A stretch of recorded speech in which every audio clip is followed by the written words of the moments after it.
In this video, we're going to work on a subtraction. And for this one, we're going to need to do some borrowing or regrouping. And don't worry if you need extra help on a detailed explanation on regrouping or borrowing. Take a look at the description. I have links to other videos of mine that go through that in detail for you. So let's start. So if we have a problem like this, subtract. The first thing to do is to remember your place values. This is the tens column and this is the ones column. The next step is to subtract each place value starting with the lowest place value first. So you always start with the lowest place value and then you move to the next one.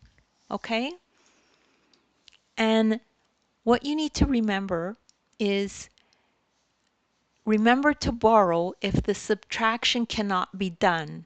Okay, so let's start. Let's figure it out. 0 minus 6. Oh, I can't do 0 minus 6, right? How do you subtract 6 from nothing? So this is where the subtraction cannot be done and we're going to have to borrow. So let's do the borrowing. We're going to borrow from the 7. So we cross out the 7.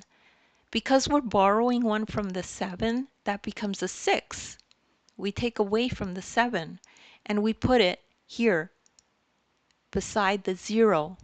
So this becomes 10. This has become 10. Now we could do the subtraction. 10 minus 6 is 4. So let's put that in. And an easy way to subtract is just to count backwards, right? 6 times. So start at 10. 9, 8, 7, 6, 5, 4. So that's 4. Now we can move over to the next place value, the tens, okay?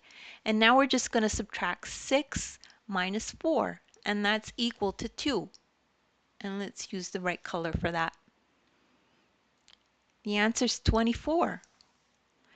And don't worry if you don't understand this right away. You could just rewatch the video.